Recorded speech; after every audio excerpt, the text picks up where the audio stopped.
Welcome back. It's still Summit.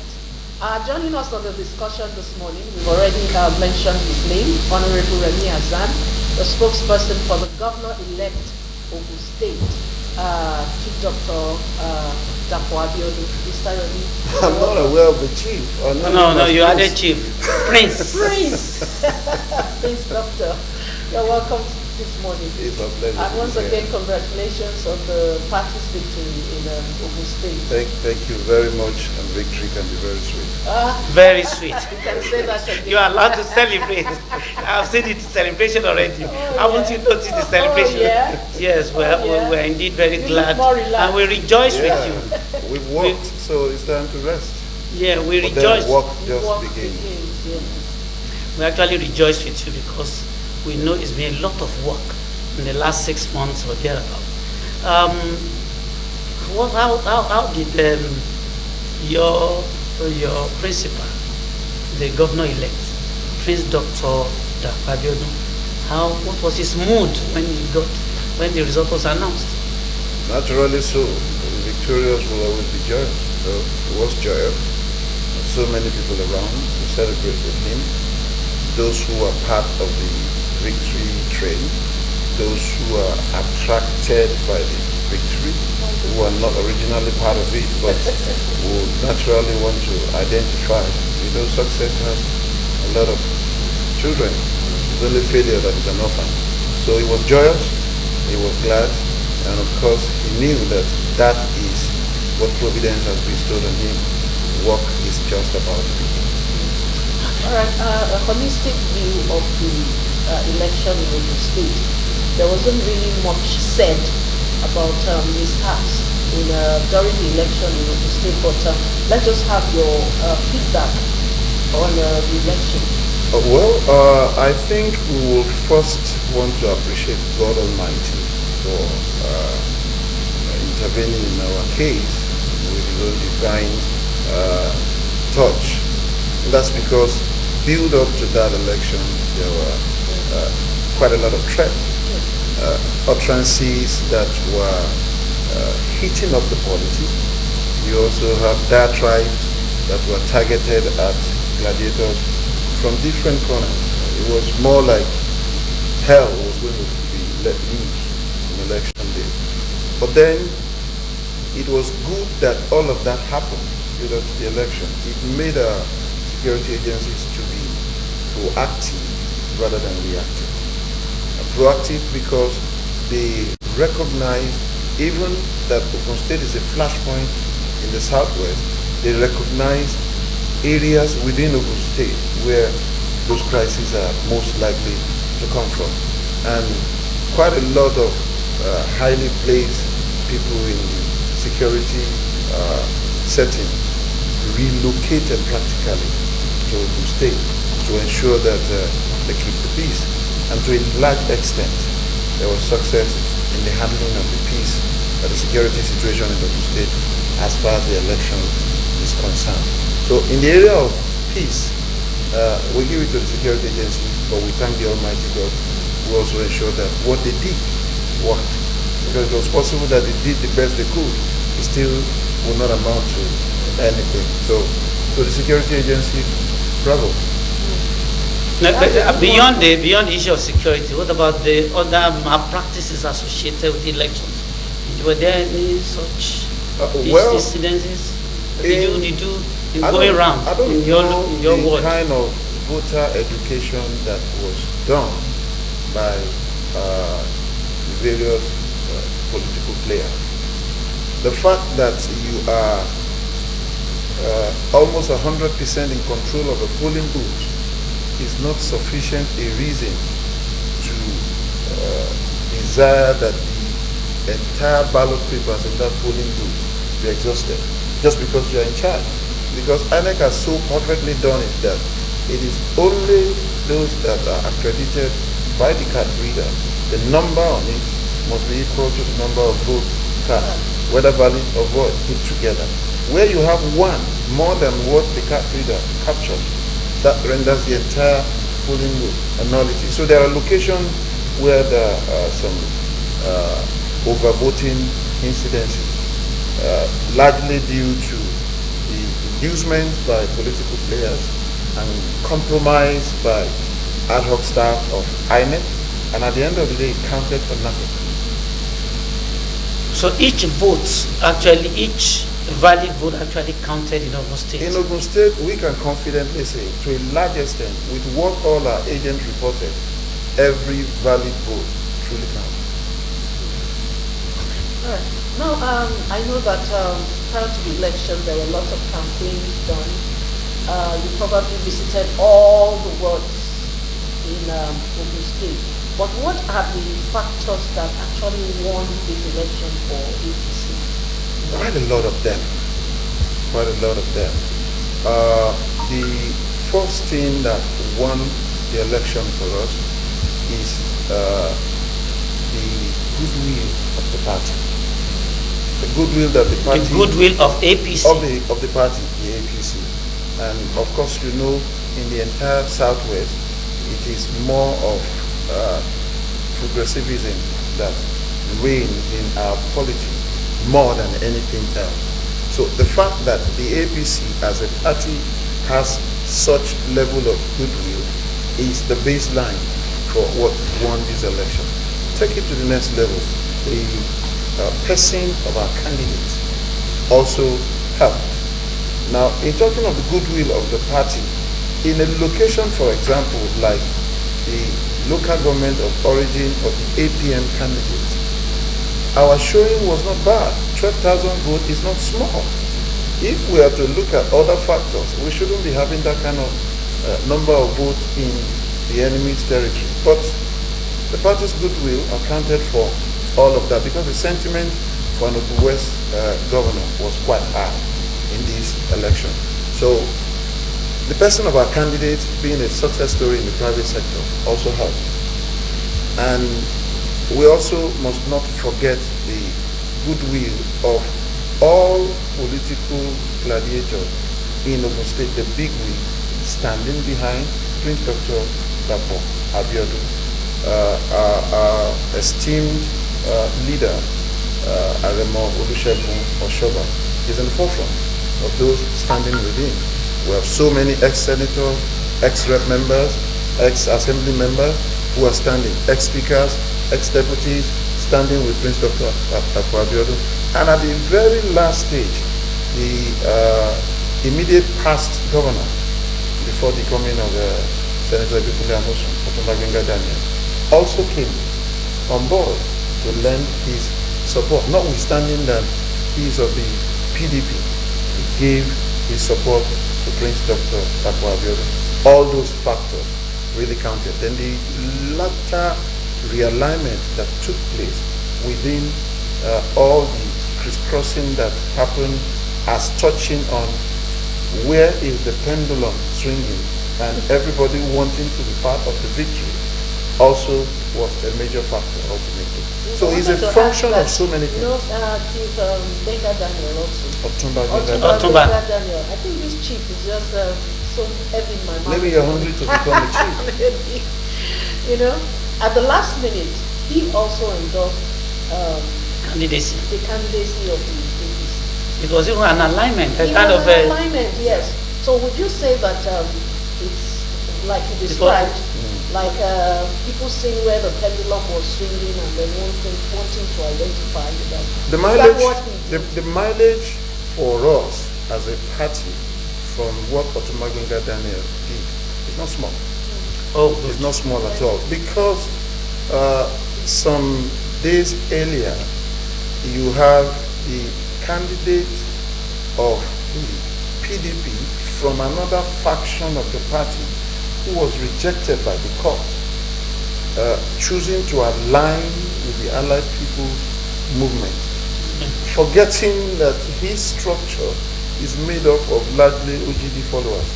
So when that happened, it turned out that as soon as OGD decided as a Remo man to support the Remo candidate, who is of the Ogun East Senatorial District, all of that structure did not entirely move to APM. Those who are called OGD supporters did not mince words in choosing to go where their principal goes. And at the end of the day, it was more or less like a parity.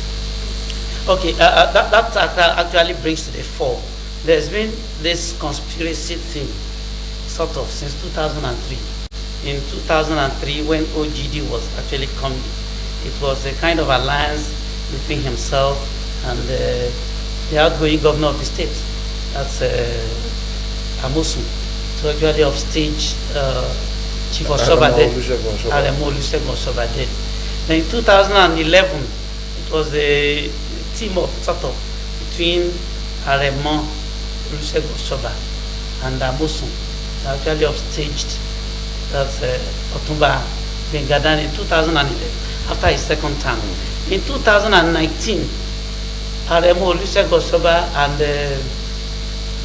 OGD Otumba Bengadan have also come together now to upstage Amosun. What's your analysis? These things seem to be reoccurring. Politics is a concentric cycle of constant conspiracy. It goes around like that. You should just be smart enough to be on the side where the conspiracy conquered ultimately. Okay. And I guess it's just nature that made it the way it is, but that is typical politics. It's a concentric cycle. It keeps going on.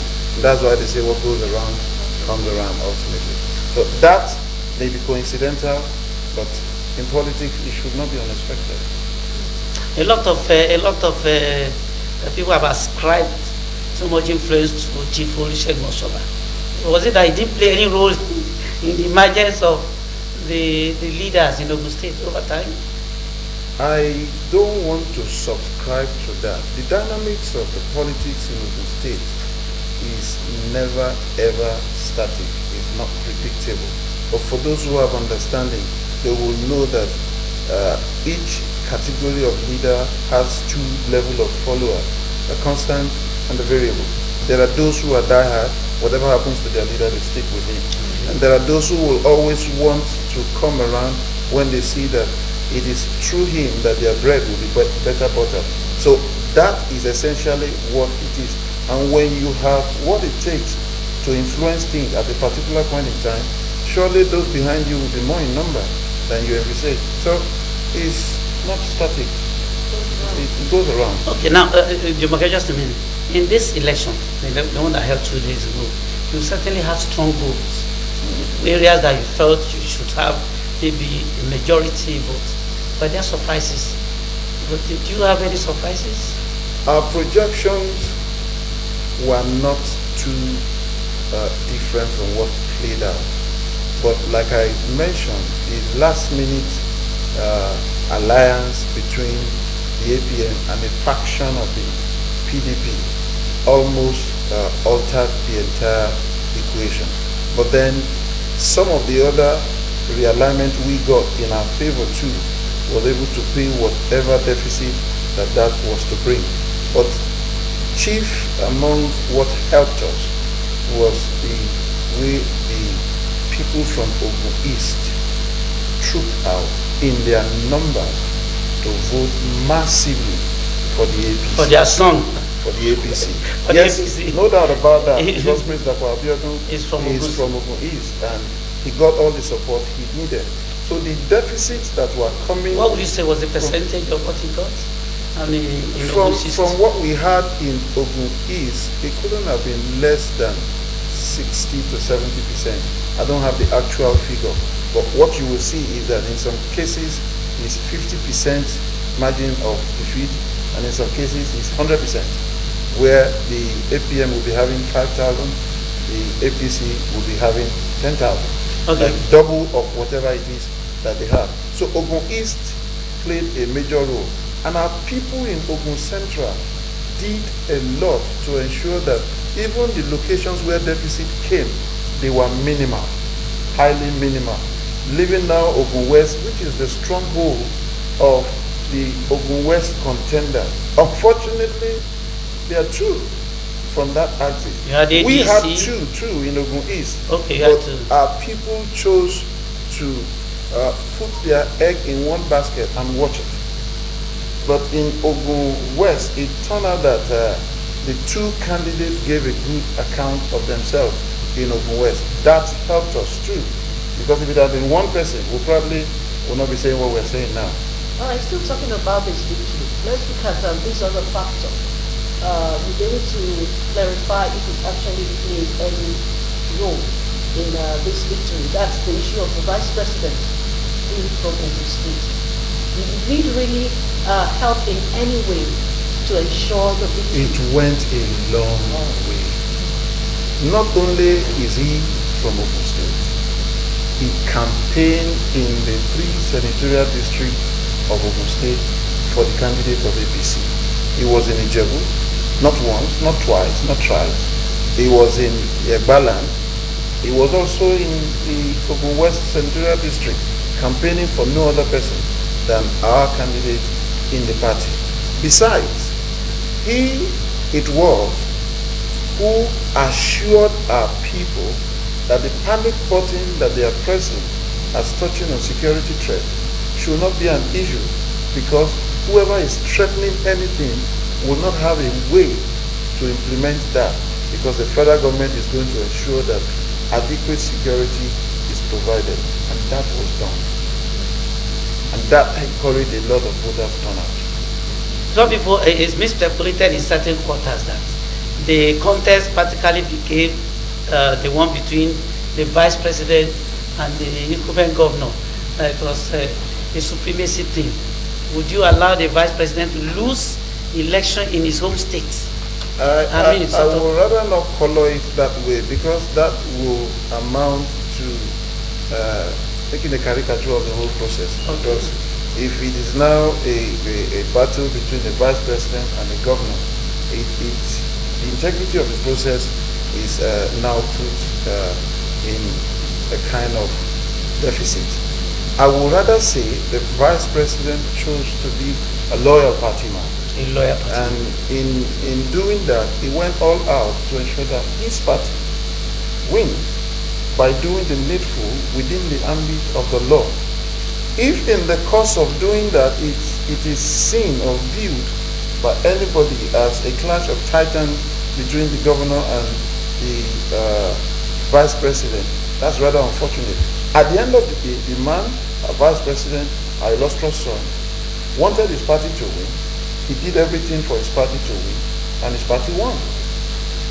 All right, we'll still have some questions to ask on the program, but we'll take a quick break.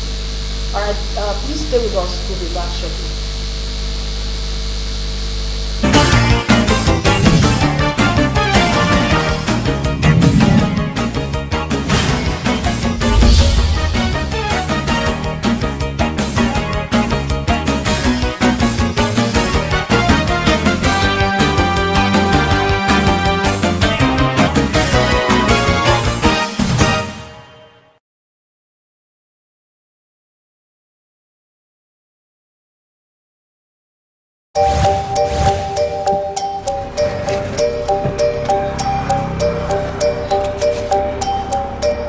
I just want your papers, please. Sir.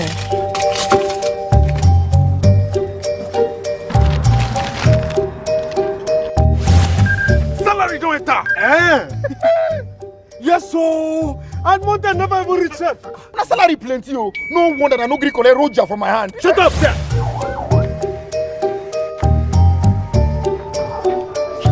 I'm here to bail my younger brother.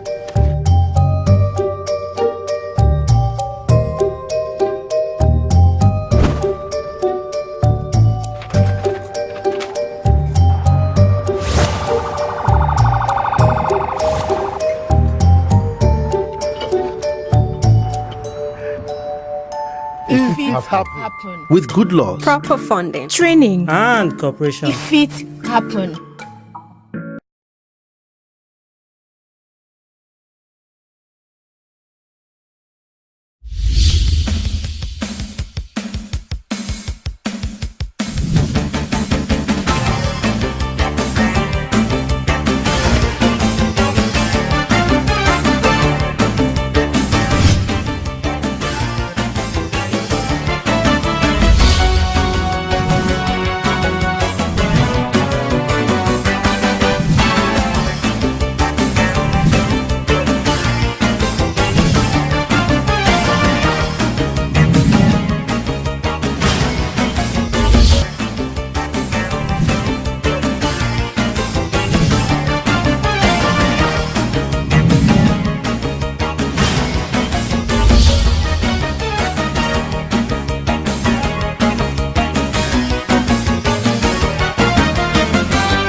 need the police that can respond to emergencies first. I want the equipment I need to do my job.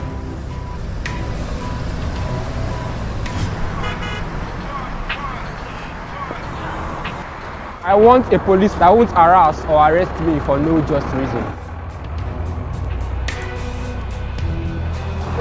I want to be valued for my work, not feared by honest people. I want a police that won't ask me anything for the boys.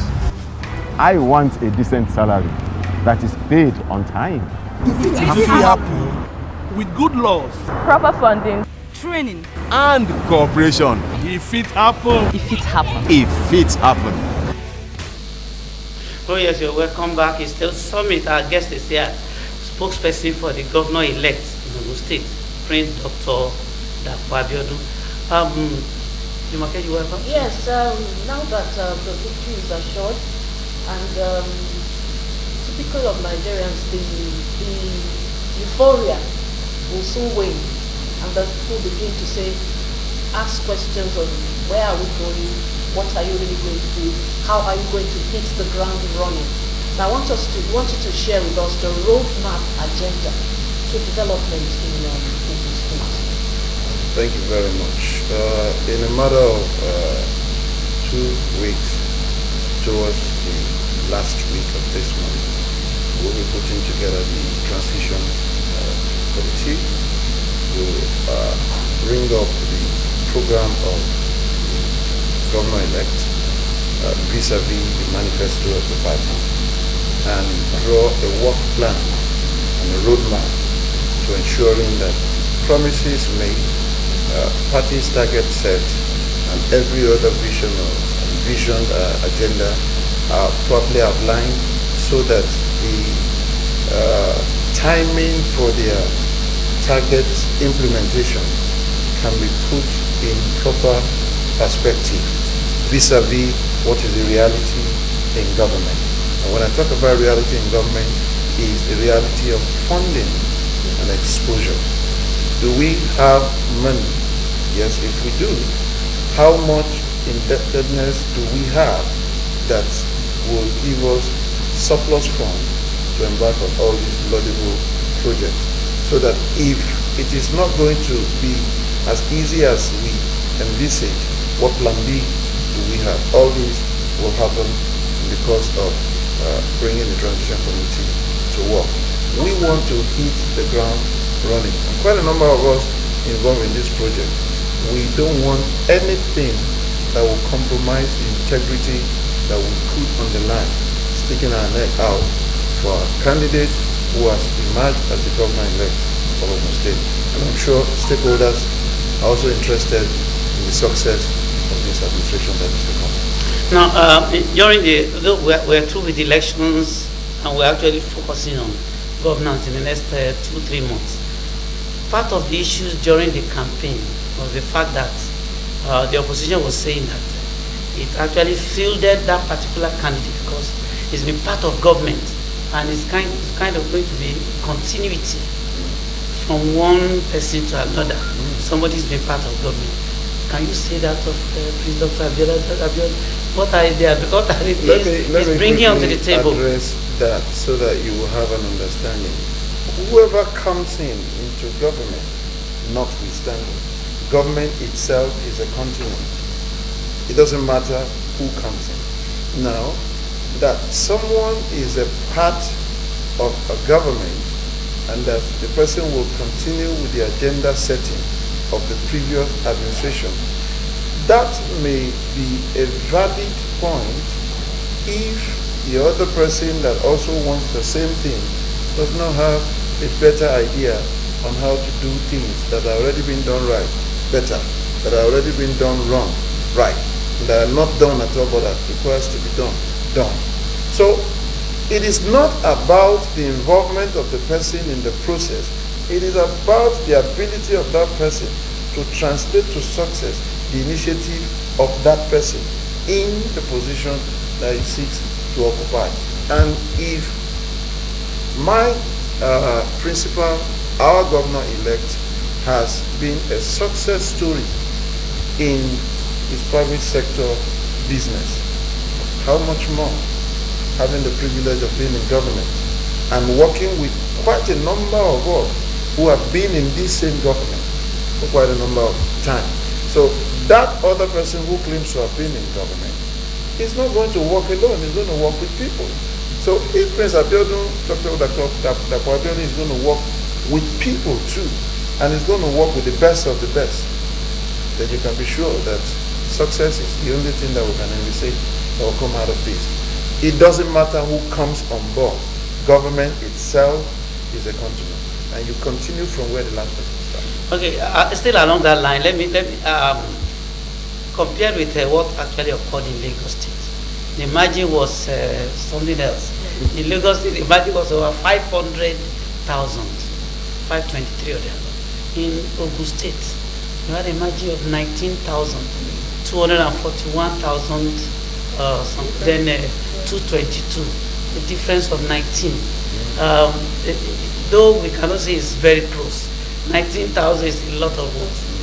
But we believe that those who did not vote for Prince Dr. Dapo Abiodun, how does he intend to go around reconciling these people with his agenda, with his focus, his vision for the state? To start with, as touching on the margin, I remember it was in 1990 World Cup that Nigeria was leading quickly in the World Cup match by a long goal until the last minute of that match, and two quick goals were scored by Italy. I guess it was Roberto Baggio that scored those goals, and we lost by 2-1. And somebody said if they were to score it on point, that we won on point. But football is not scored on point, it's scored on goals. So for electioneering process, a victory is measured by the number of votes. A win is a win. It doesn't matter the margin. However, the margin helps to project in future which areas we have some demonstrable weakness and what we need to do to have a good showing in such places. Who is not on board that should be on board that we need to talk to? So those results reflect a roadmap of what fence-mending measures that we need to take. And anybody who will do project distribution based on the voting strength of people, not that it doesn't count, it does, but for you to make it a major determinant of how you embark on projects, it then means that you are not ready for governance at all. Because in those places where you are weak, you can actually become the strongest if you do what is right that will make them come on board. But for us, where we did not do particularly well is Ogun West. And validly so, their sons were in the race. They were on the ballot, and they've never been governor. So you should expect that the sentiment will be in favor of their own. But at the end of the day, it still turned out that our party won. We should now begin to ensure that on that side of the state, any hand of fellowship. Exactly. So it is not a time to practice governance by vendetta. It's a time to do an all-inclusive approach to governance. And that's what Prince Dr. Dapo Abiodun is ready for. Get everybody on board so that even if he has any reason to seek for a return to government house, it will be near effortless. All right, since yesterday I've read a lot of congratulatory messages, especially on the social media, of course, for Prince Dr. Abiodun. And the expectation is so high. You know, it's like fresh blood, younger blood, a more technology-driven kind of person. You know, so it makes the expectation so high. But we've always had issues of politicians reneging on campaign promises. And this is one factor that Nigerians take to mind, because we expect that, okay, after the voting, You forget everything you have promised. You don't have closeness or close touch with the leader anymore. Now, would you say this is what people should expect from Prince Dr. Dapo Abiodun? Well, I want us to... Sorry, because the question I asked you about a roadmap to development in Ogun State, you were a bit diplomatic in your answer. It's not because about you were talking diplomacy. about being funding and all that. You didn't really before want I to got to the point of funding, I told you about the transition committee. And those committees will address specific sectors. Okay. That's what the transition committee is. It is when they put everything together and set the agenda, we will now begin to look at which fund is available to get this thing done. I need you to understand how I lay the foundation before I get to the point where I begin to nip my point in the bud. As touching on what you said on promises made and promises kept, when I was talking about the transition committee being put in place to give a proper roadmap and the issue of funding, which is a major challenge with governance, especially that we're just coming out of recession, and of course the potentials that we have as a state are so great for us to move forward. How do we get things, achieved even when there are obvious challenges? There must be a feedback mechanism. And anybody who is wise as a leader must create it even if it doesn't exist. So that if you have challenges that will not make you deliver promises made that are up to 10 in number, but you want to maximize and optimize the use of the little resources to get 3 done out of 10, don't do it by pretending to be winking in the dark. Let it be so transparently done that everybody will understand that this man had good intention, but is limited by funds.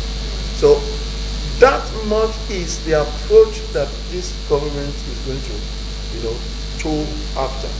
And to that extent, we may not be able to get everything done. Nobody does it all. That's just the truth about government. You can't achieve 100%, but we will have done enough to score a pass mark.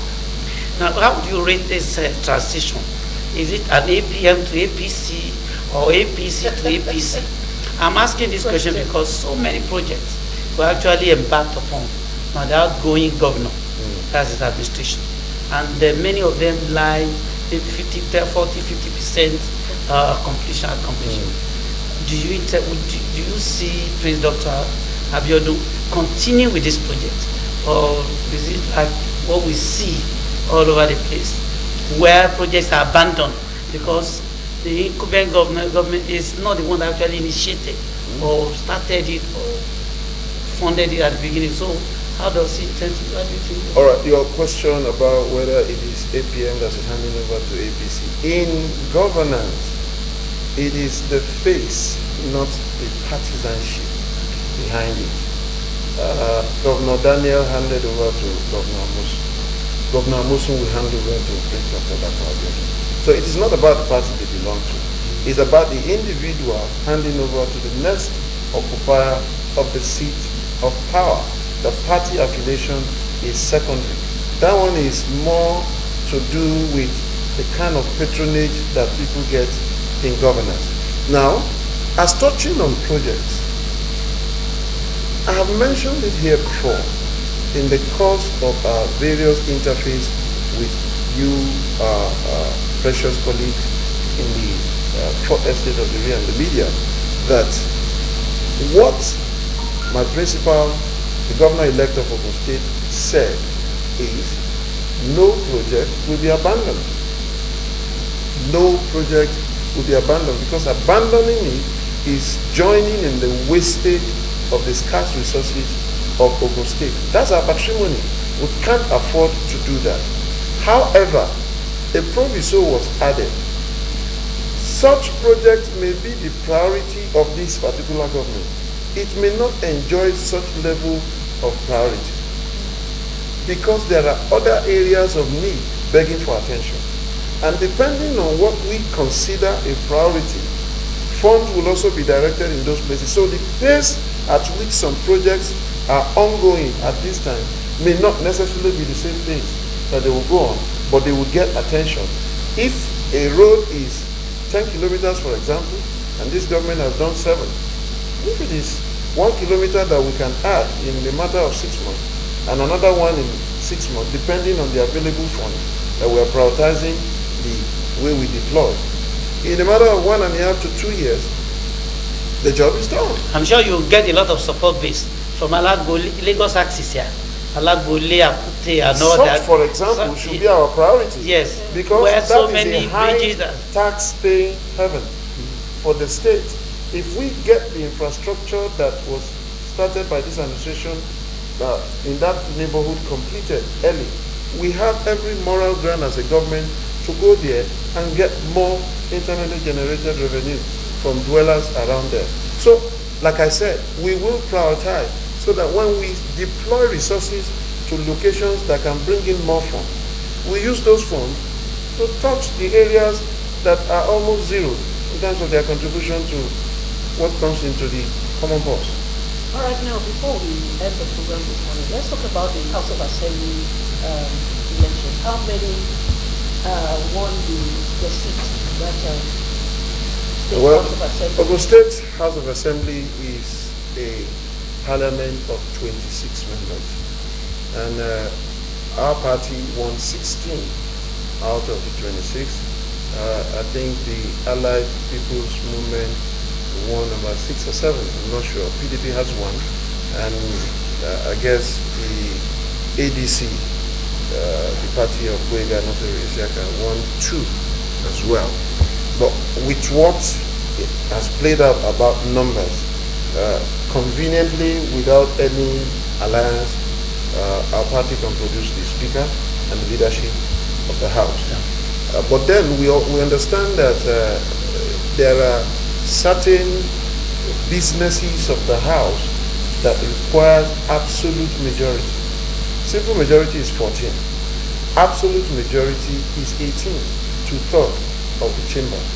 Money bills, for example, requires 2/3. I've been in that chamber for 2 times. Certain leadership decision requires 2/3. And there are some decisions like that. Maybe the amendment of a major bill will also require that level of absolute majority.